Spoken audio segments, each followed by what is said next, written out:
Reverend Liz, our national co-chair, and you're going to see other folk that are going to be coming on in a moment. I'm Reverend Dr. William J. Barber. Some people call me Pastor, some people call me Bishop, some people call me Big B, whatever it is. Just don't forget to call me when it's time for dinner. I mean, that's a little joke. You know how that goes. But in this time, we still got to have an ability to laugh and sing, even as we holler and scream at the injustice. But more so than hollering and scream, we got to get this vote out. And the day is about Jen Now of the Poor People's Campaign. I'm so thankful to Elliott and to Anna and to Reverend Williams and all of those who are helping to pull that together. Let me tell you real quick what Jen Now is. It is young folks 16 to 25, not who are a side organization to the Poor People's Campaign, but right in the center of things. We don't create, groups where, the young folk get over here and do one thing and the older people over here and the black folk over here and the gay people over here and the white people. No. That's not how we do it in the PPC. We do fusion coalition where everybody is at the table. We do it and bringing people together. And, really in the movement, when you think about it, sometimes we read these figures like Frederick Douglass or Dorothy Day or Mother Jones. These are some people you all may or may not know about, or people you've heard about, Medgar Evers or Rosa Parks. Sometimes we falsely imagine that these folk were like old, like they were whatever. Actually, they were in their 20s. They were in their 20s. Some of the greatest movement in '64, it was young people who led the fight for the Civil Rights Act of '64. And they were young. Many of them that fought for the Voting Rights Act, they weren't even allowed to vote. They knew that 18-year-olds couldn't vote, but they fought that others could get the right to vote. And then in the 1970s, they got an amendment passed that allowed 18-year-olds to vote. A little bit of history. The point is, we're glad to have you here today for this Gen Now. We also got some other folk coming on, some young folk. Mark Ruffalo just won a Grammy, and I don't know if he's going to turn into the Hulk, but he's surely going to be up here today and talk about how all of us need to be doing what we have to do to turn out this folk, to stop this madness that's going on in this country. And so much of it, Jen, now you need to understand, I'm almost 60 years old, but for a lot of this stuff is an attempt to impact your lives for the next 40 years. And you have the power to stop it, Now, I'm going to stop right here because there's a sister that knows how to drop it. I mean, when you talk about spoken word, this girl is bad. I mean, bad. Trina Thoughts. She did something on this past Sunday. This is probably going to be some of my last word. I told her I wanted her to speak for me today. She said, look, play the piece that I did on Sunday at the Piece for the Arts that we did, the more mobilizing, organizing, registering, educating people for the arts. So I'm gonna let Katrina Thoughts, that's her name, Katrina Thoughts, check her out on the web. Katrina Thoughts, she's a bad sister, been bad a long time, been doing spoken word since she was a young person. And so I wanna hear her, and then we're gonna turn it over to Elliott and Liz and Rob and all of them and just roll with this the rest of the day. Look, glad to have you, Jen. Now, in the Bible, it says, that the old men are for counsel and young folk are for war. Well, we're in a war. We're in a battle for the soul of this nation. You do not have a place in the second room. You have a place right at the center of the battle. It's got to be done. We cannot do what needs to be done without you. Thank you so much. Thank you so much. Thank you so much. Hit Katrina Thoughts. Hello. Is anybody home?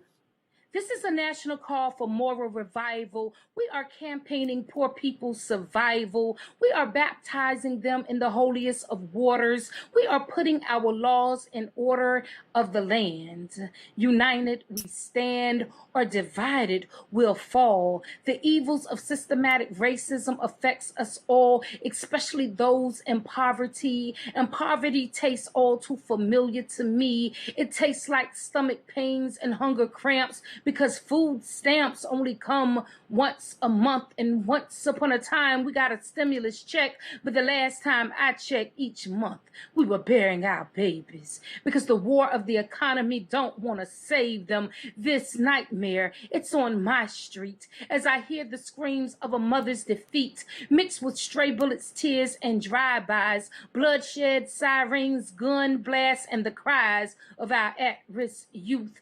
Funeral homes are more than happy to assist you, and gentrification is pallbearers that see our value, waiting to raise the property value because they don't mind burying our children along with our culture. These vultures fly above high rises on the arise as they build landscapes on top of sidewalk graves for those that couldn't escape. Memorials are replaced with wealthy new neighbors, neighboring the ecological devastation that affects our nation. And it is distorted morality that is the new reality. And it seems like we're on a reality show, but the power, it's in our vote. This is the wheel of misfortune. Not voting put our lives in jeopardy. The price we paid made it right. Who wants to be a millionaire if you're not providing adequate health care? Don't press your luck by passing the buck, because fear is not a factor. Because whose line is this? Our country is now ran by an apprentice, and this is as real as it gets. Too much is on the line, because when the family feud, we lose every time. So go out there and vote, no matter how you feel. Don't let them take your power. Deal or no deal. You hear that sister drop it? She said, don't let them take your power. Deal or no deal. No compromise, no taking my power. Listen, I just got word that Mark Ruffalo had to cancel because of some things going on. There's so much going on, this crazy vote about the Supreme Court, but he sends his love. Other people sends his love. Jason Collins wanted to be on with us today, but he had some things that, just so many things that are going on. But you're here, that's the main thing, and we always feature that. In this country right now, and Liz is gonna lay it out for you, I just wanna say two things. Over half of children are living in poverty. Over half of children are living in poverty, and it does not have to be. That's why you must be engaged. We were in a conversation one time, and we were talking about rate. We said we need to raise the living wage to $15 an hour, minimum wage to $15 an hour. Politicians said to us, basically, young folk don't need that kind of money. Most of them don't need that level of them. You know what I'm saying? This is how they think. This is how extremists think. And they will continue to think like that until all of us make our power known at the ballot box. We also, in our movement, recognize you don't elect perfect candidates. What you do is you find a candidate that's closest to what you're trying to do.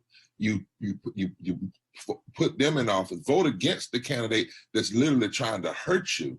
And then once you get the people in office, then you push them hard. That's why our campaign is, we are calling people to do more. Mobilize, organize, register, educate people for the movement who vote.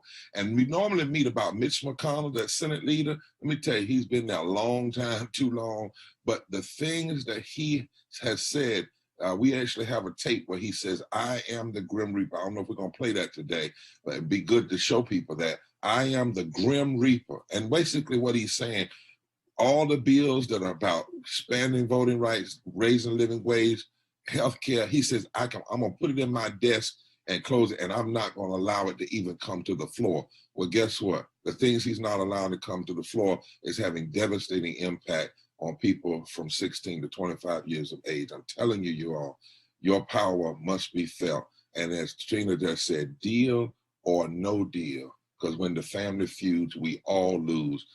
We are the deal. There's no deal they can cut that should keep us from exercising every bit of power we have.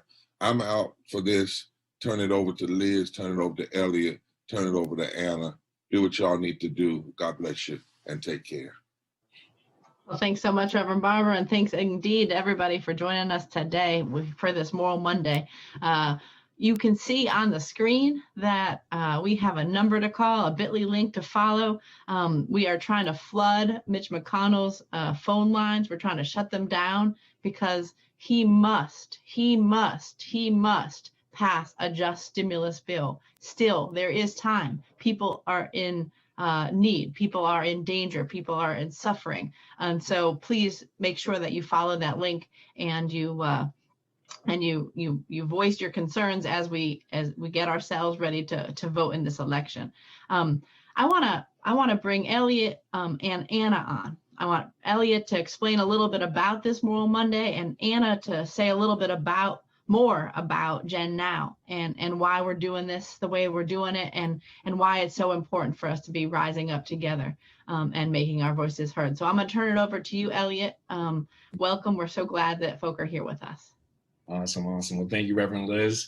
And good to be on with everyone. You know, I think it's safe to say, as young folks, millennials, younger, those that are Gen Z, and those that are younger, that, you know, we're upset. You know, we're fed up, and I think it's the systems that that we're living in for so many years. You know, whether that's the endless wars, the endless military aggressions that we've been living throughout all our years, the military budget that is just expanded and bloated, whether that's the economic depression, economic recessions that we've lived through all throughout our young lives, the climate change crisis that is just ravaging our communities all over the nation, whether you're in the West, whether you're in the Gulf Coast, just ravaging our communities.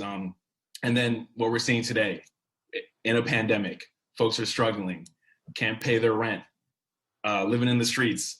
And we're seeing our elected officials, we're seeing Mitch McConnell in particular, not adhering to the people, not passing a COVID relief bill, and ramming through with the Supreme Court judge and also many other federal judges on the bench, while people are dying, people are hungry, people are starving, people are crying. And so, as I said, we're fed up and we're angry. And so that's why we're organizing, we're mobilizing, we're registering, we're educating, and we're bringing in people for a movement that votes. And that's what Gen Now is. As Reverend Barber said, it's not a silo thing. It's not Gen Now over there or Gen Now over yonder. It's here within the movement, within the orbit of the Poor People's Campaign. And as young leaders, you will hear them today talk about why they are part of the movement, why they're voting, and why they're organizing, and why we're going to change this thing around, and why we're going to build for a better future for tomorrow.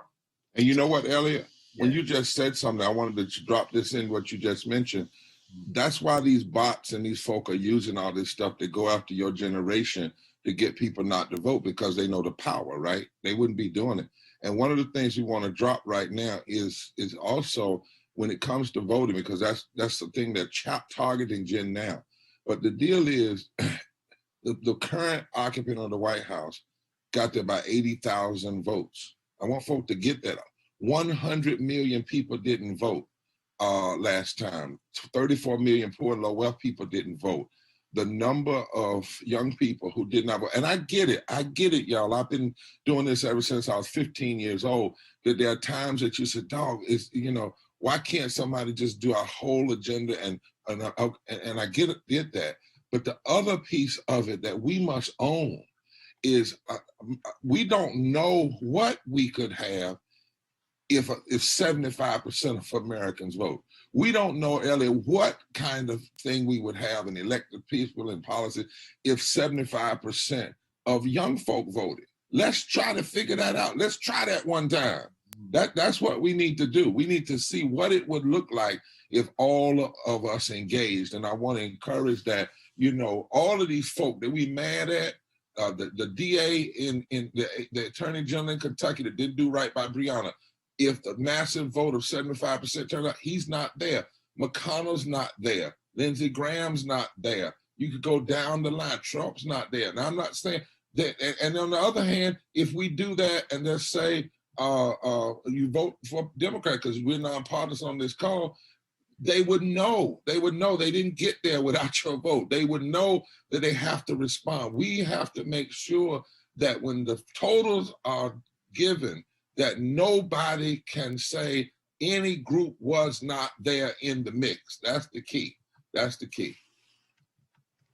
That's right. No, you're right. And, I think, as you said before, Bishop, as young folks, we have power, and we just got to utilize it. We got to get out to vote, and we got to mobilize and organize. And so that's what we're doing now. And that's what we will continue to do, pushing after the elections, for sure. Yeah. Exactly. And that's why we have Gen Now, right? Like, what's important about Gen Now and this group is that we have brought together young leaders from across the nation to do more in their communities.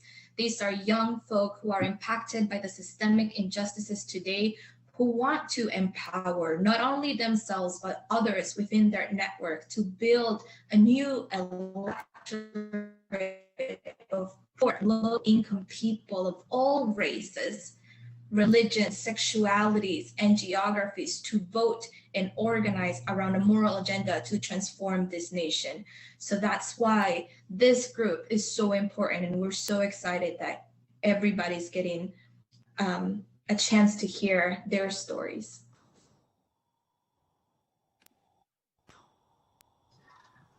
Well, thank you all so much. We're so glad to be here. I think we want to turn it over to the first young person that's going to be here with us today, Celeste Coughlin.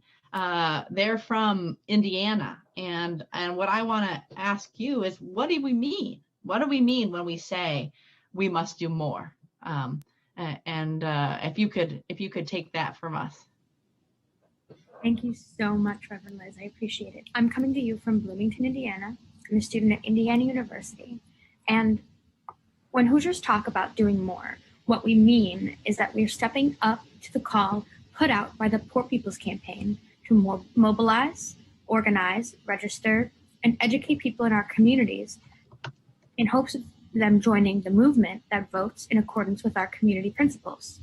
These fundamental principles do guide us in all of our work, but being nonpartisan does not mean we are unsure of who is best representing the 140 million poor people in America.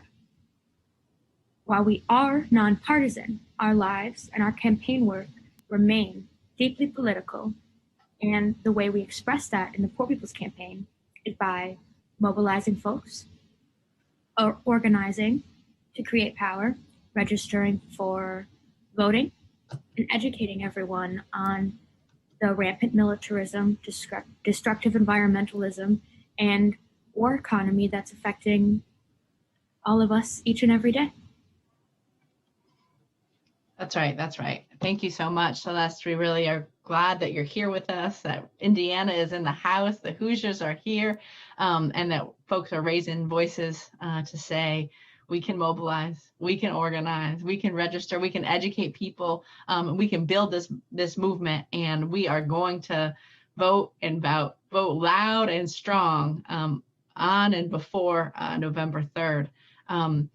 When we're talking about this question of voting, there's a lot of talk going on right now about the racist voter suppression that's impacting especially students and young people, the closing of polling places, the making it hard to find a place to submit your ballot, the gerrymandering, the kind of virtual poll tax, all of these kinds of issues. And so what we want to do now is have a video from a student at A&T down in North Carolina, talking about the impact of this voter suppression and why young people and all folk across this country, across this campaign are resisting that, protecting our vote in this election, and for sure showing up to vote in this election. I want to, as we turn to that video, I want to remind folks there is still time to call Mitch McConnell. While you're tuning in, please make sure you are flooding the phone lines, telling Mitch McConnell that it is in his power, it is in his hands, it is in the money that this nation has, that the government has, to pass a just relief bill, and to protect our vote, to protect our democracy, to protect the lives of people. But let's watch this video now that's about young people rising up and making our voices heard. My name is Braxton Brewington, and I am a senior at North Carolina A&T State University. I don't see a difference between gerrymandering and the 3/5 compromise. I don't see the difference between racist photo ID laws and a poll tax. Ever since Black people and women have earned the right to vote in this country, we've seen the suppression of democracy sweep across this nation and unfortunately penetrate the state of North Carolina. In fact, voter registration here in the United States originated as a method of disenfranchisement, as a way to subjugate poor people and immigrants and young people and people of color and women.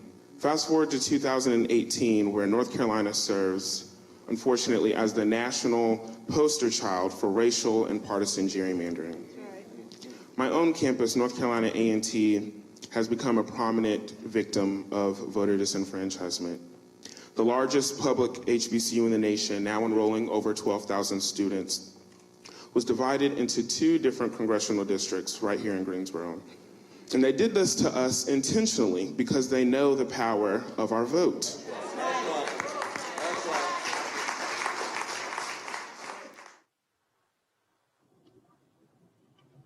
Awesome. Well, even though that was an example in Greensboro, North Carolina, we know that voter suppression is happening all around the nation, especially in college campuses and universities.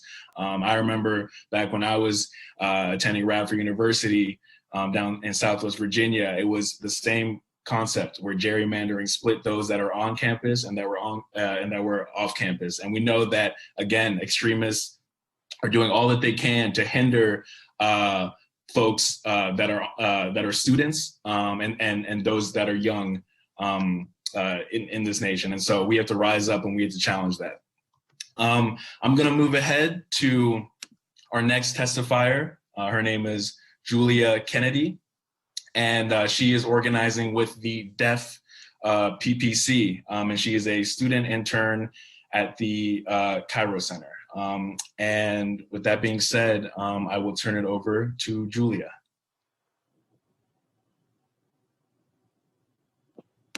Hello, everybody. My name is Julia Kennedy. I am currently a third-year student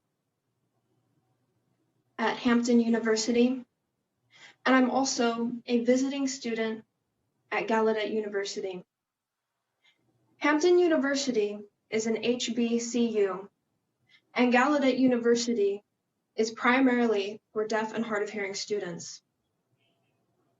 I'm from Virginia, and I'm a proud Black woman and happen to be deaf and have cerebral palsy. I'm also proud to be an intern with the Poor People's Campaign. Thank you so much for inviting me to be a part of this event. It's an honor. I am part of the PPC movement because I have seen how systemic racism and poverty have affected the opportunities that were available to me in school. And I see how it affects people of color, poor people, and people with disabilities in my community. When people see me, they tend to either feel sorry for me or they do whatever they can to silence me. But I won't be silent. I think that voting is very important, and I have participated in every single election since I've been 18 years old.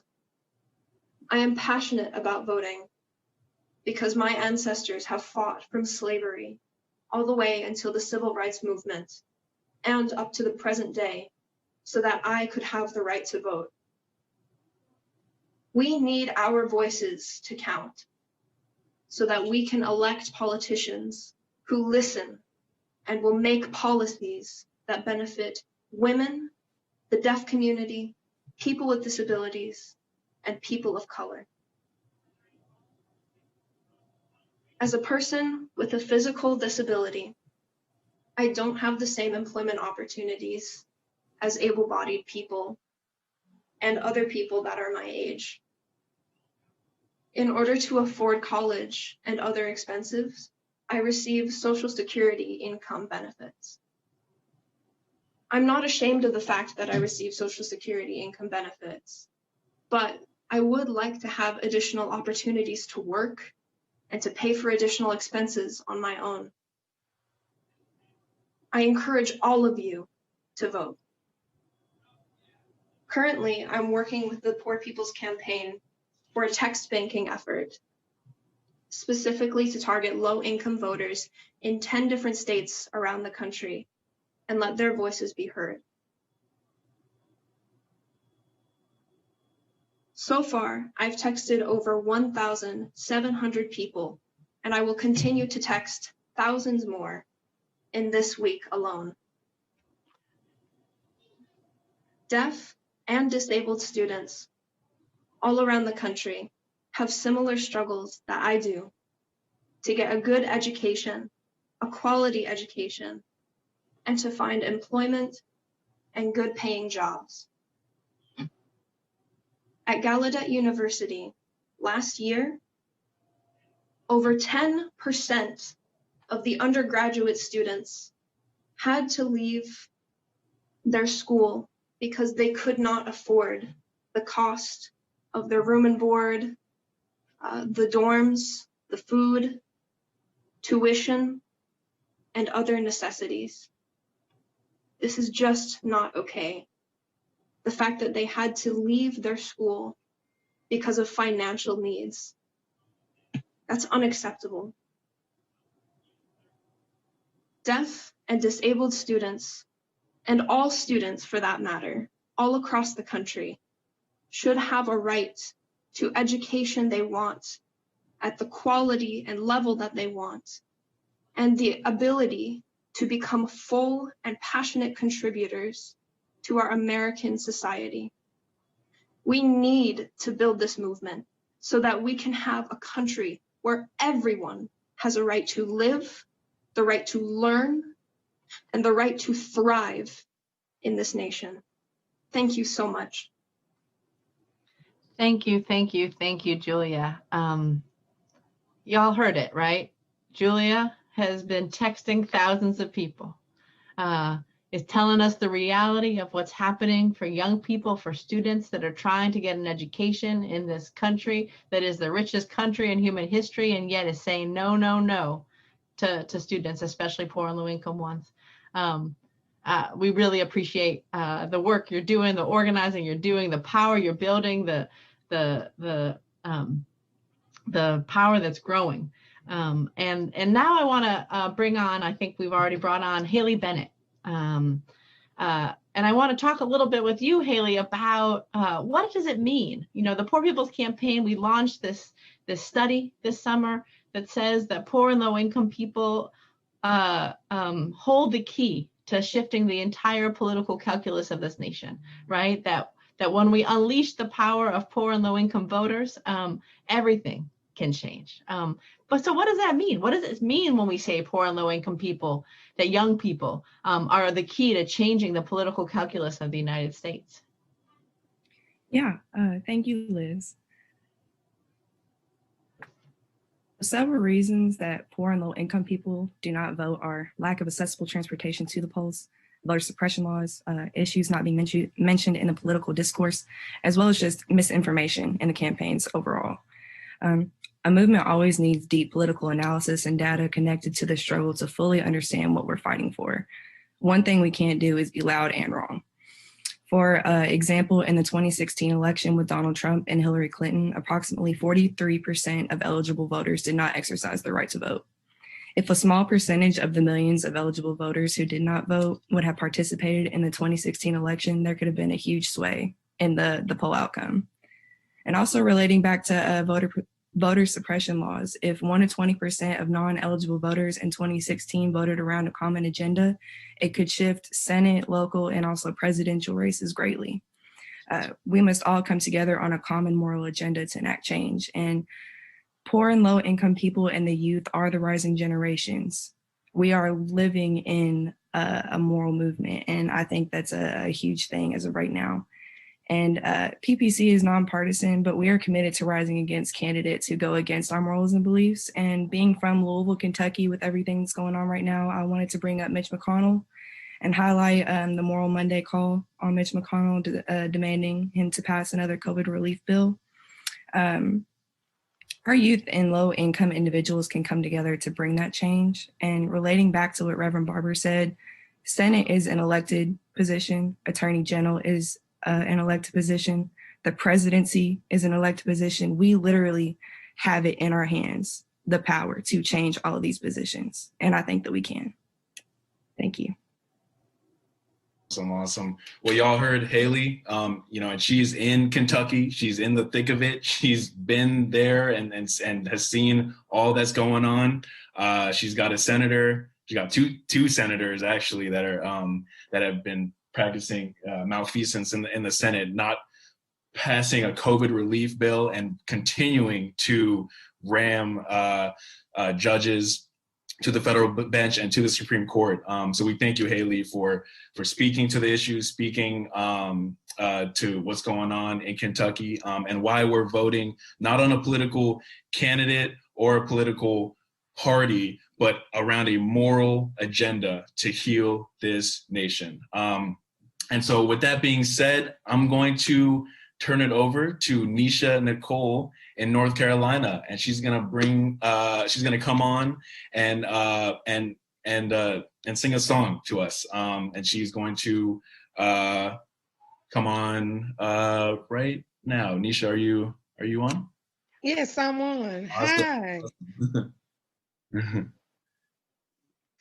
We are new, a settling force, and we are powerful anew. A settling force, and we're here anew. A settling force for liberation, and we got nothing to lose but our chains. We are new, a settling force, and we are powerful anew. A settling force, and we're here anew. A settling force for liberation, and we got nothing to lose but our chains. We got nothing to lose but our chains. We got nothing to lose but our chains. Oh my, that was powerful, beautiful. Everyone's hands in the air for Nisha. Thank you so much. That phrase that we're a new and unsettling force comes from a powerful quote that the Reverend Dr. Martin Luther King said as he was launching the 1967-1968 Poor People's Campaign. He said, "The poor and dispossessed of this nation live in a cruelly unjust society. They must organize against that injustice." Then it continues and it says, the poor basically have the power to, when taking action together, to be a new and unsettling force in our complacent national life. And so thank you so much, Nisha, for sharing that song, sharing those words. And indeed, poor people across this country are rising up and becoming that new and unsettling force. I now want to turn it over to Vanessa Barksdale from Maryland. And I want to talk about, what does the Poor People's Campaign mean when we say moral fusion organizing? What does it mean that we're trying to do, and who we are and who we're bringing together? And thank you so much for joining us today and bringing this wisdom to everybody out there. Yeah, no, thank you for having me. And this is an absolute pleasure. For me, moral fusion organizing is most intellectually honest way of getting things done and actually achieving real substantive progress. And by understanding the fact that my experience is different than someone who looks absolutely completely opposite of me, and understanding that the variances and the differences in race, religion, gender, sexual identity, all those things are very unique, but all those collective identities can create the most effective collective solution. Just off the top of my mind, there was an initiative that was implemented in part by our military in Afghanistan called the Soybeans for Agricultural Renewal in Afghanistan initiative. Very expensive program, $1.5 million. The idea was we're going to bring a whole lot of soybeans into Afghanistan, and we'll get the farmers there, lots of food, so to address malnutrition, and B, new business. And they didn't think about the fact that the soil in Afghanistan isn't conducive to soy. Also, they don't like soy. they don't like the taste. It doesn't really it doesn't match their diet, and they just collectively don't like soy. So that is an expensive solution that they really could have that could have been addressed differently. And I've discovered over my time organizing in Black counties and white counties and religiously diverse institutions, and then institutions that look with people who have the same faith as me. Not listening to other people is a waste of time and waste of money. So moral fusion organizing is the best way to be able to execute our agenda and our ideas.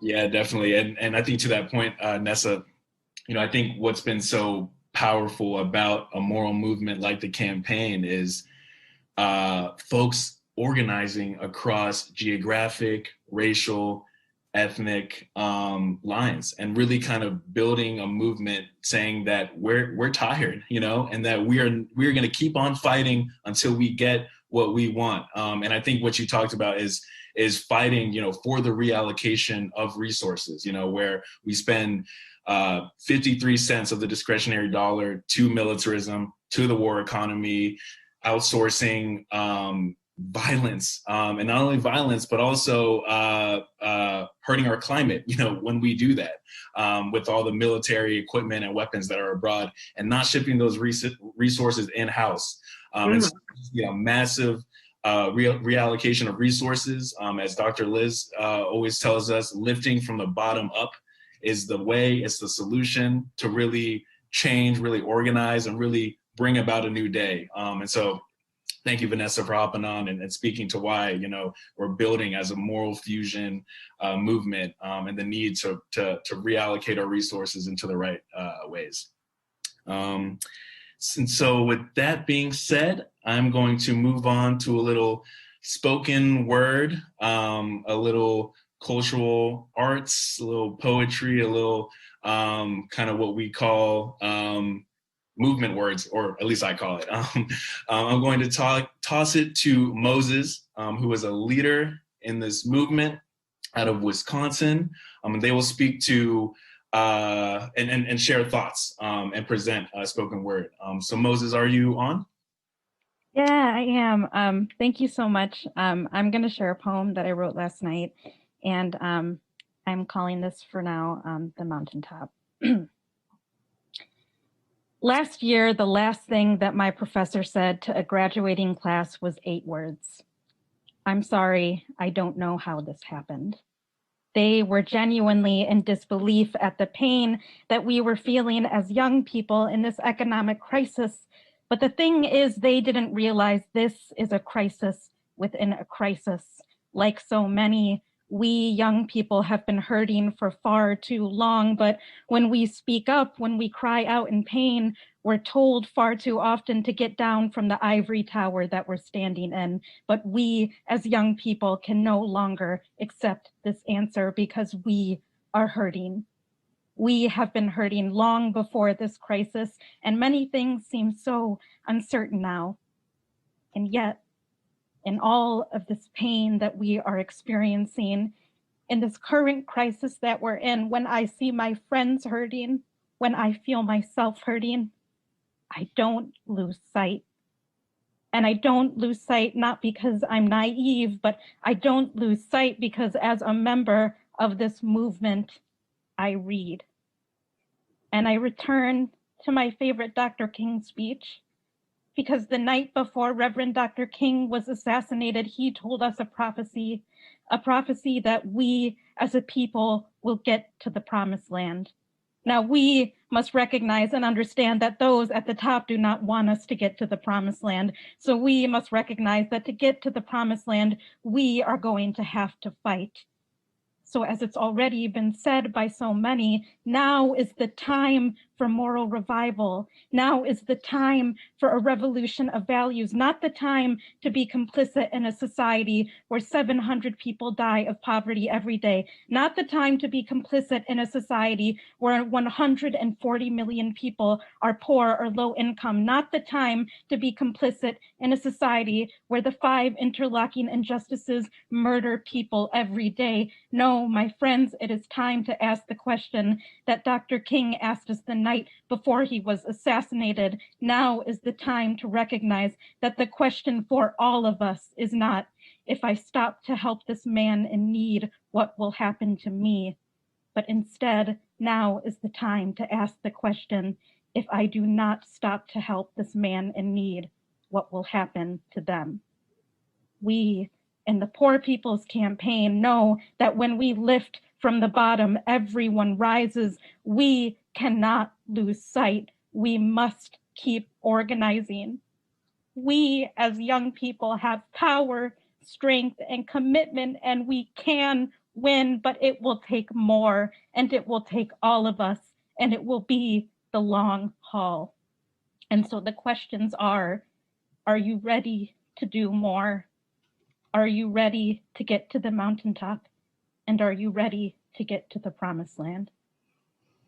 Thank you. Ooh, amen, amen, amen. That was really powerful, really strong, and as you said, you know, now is the time. Now is the time, and we must keep organizing. We must keep fighting, and that we are here and we are now. And I want to ask you, Moses, you know, cultural arts and theomusicology is so important, I believe, in doing movement work, in the struggle when we continue to fight against oppression. And I just wanted you to kind of just speak to that. Why do you think movement music, cultural arts is important to you? And why do you think it's important for the larger movement building process? I mean, I think cultural arts is so important because it's been so ingrained in so many movements. And I think a big reason of that is because cultural arts brings us together in a really beautiful way that sometimes is honestly indescribable. The power of singing together, the power of chanting together. And I think the reason that it brings us together is because sometimes there's not another way to express what we're feeling, whether that's happiness, sadness, or like desperation. And the only way we can do that is by singing, is by writing, is by chanting. And so that's really why I think cultural arts is so critical to our work. That's right. That's right. Thank you. Thank you so much. Thank you. Well, thank you, Moses. Thank you, Elliott. Thank you, Haley. Thank you, Julia. Thank you, Vanessa. Thank you, Anna. Thank you, everybody that has joined us today. Indeed, we must raise our voices in all of the ways that folks are talking about. I want to remind people, this is Moral Monday, and we are marching online against Mitch McConnell and the misery and the madness and the mayhem that he's causing, especially by not passing a just stimulus bill. We know that when the banks need to get bailed out, it happens within seconds. And it has now been months. It's been months of pain, months of death, months of suffering.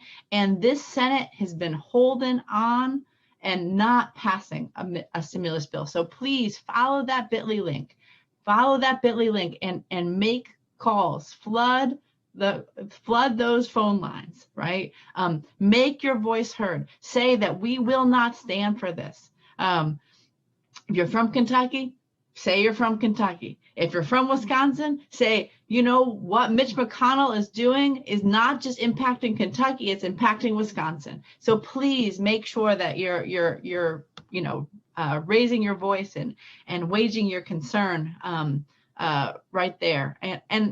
And again, we do these because we know that we have the power to change to change the way that the society is organized right now. And that starts with folks, you know, coming together and mobilizing and organizing and making sure that we rise up and we vote, either if it's in early voting, if it's an absentee ballot, if it's in-person voting on November 3rd, please make sure that you register your vote. You register your vote and make sure that your voice is heard. And then make sure you're involved in a movement that is building power. We're talking about shifting the narrative, getting this nation to talk about these issues. The fact that 140 million people were poor or low income, one storm, one fire emergency away from poverty before this crisis hit, before COVID hit, before this economic downturn, you know, really got going. And so it doesn't have to be this way. So we are so appreciative of folks getting on with us. We're so excited about Gen Now and all the opportunities that young people have to join a powerful movement of people from all geographies, all races, all ages, all gender expressions, all sexualities, who are building up a new and unsettling force that can turn this nation upside down and right side up. And so we're going to close out with a couple of little videos, both from some young people that have been singing a song from the Poor People's Campaign, Everybody's Got a Right to Live. And then we're going to also have a video that's you know, about other people, you know, rising up and voting and making sure that we register our concern and register our voice. Now, one last thing, if you are not already involved in the Poor People's Campaign, if you have not already signed up to do more in this election, please go to vote.poorpeoplescampaign.org. Vote.poorpeoplescampaign.org. You can sign up to volunteer even this next week. We're phone banking, we're text banking. You can also just get connected to other people with Gen Now, other people from all across the country that are organizing. But please. So I work with Maryland, with Maryland's Democratic Party. I just wanted to make sure that she has everything that she needs to be able to cast her. Oh, that was someone right now. There's folks registering people, making sure our voices are heard. We're going to turn it over to this video. We thank you all for joining us. You know, we're nonpartisan in this movement, but we're making sure that folks get out there and make our voices heard. We vote around an agenda that says healthcare, that says living wages, that says education, an agenda that says power to poor people, so that we can make the power structures of this nation say yes when they are at this point saying no to us. But so thank you for joining us. Please tune into this video and rise up and vote on November 3rd and keep on organizing. Everybody's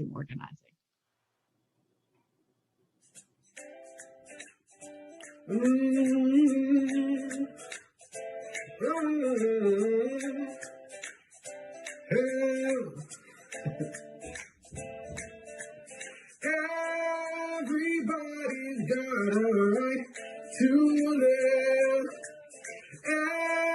Everybody's got a right to live.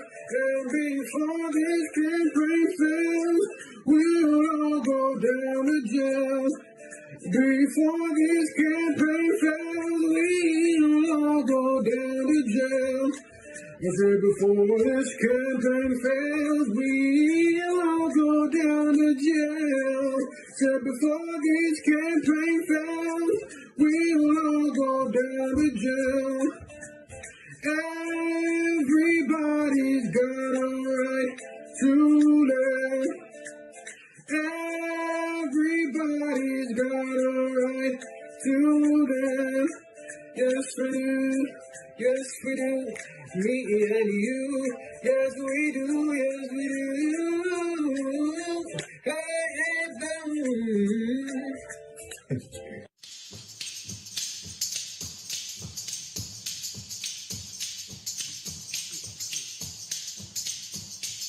Come on, come on, come on. Don't you wanna vote?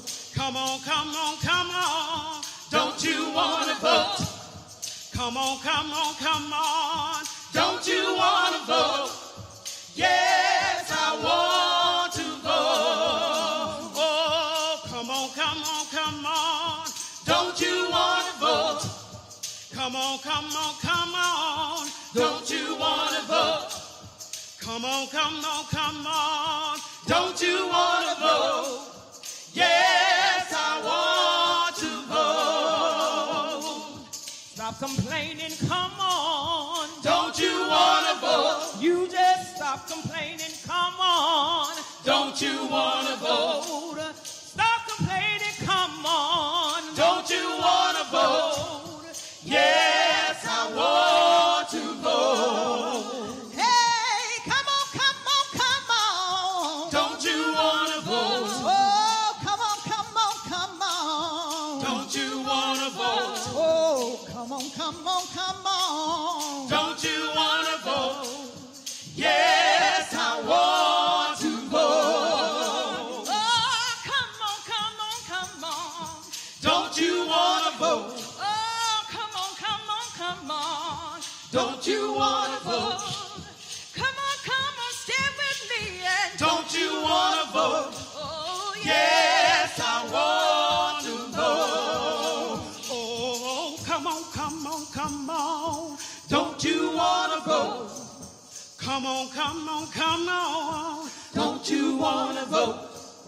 Come on, come on, come on. Don't you want to vote? Yes, I want to vote.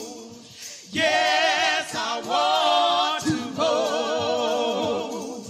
Yes, I want to vote.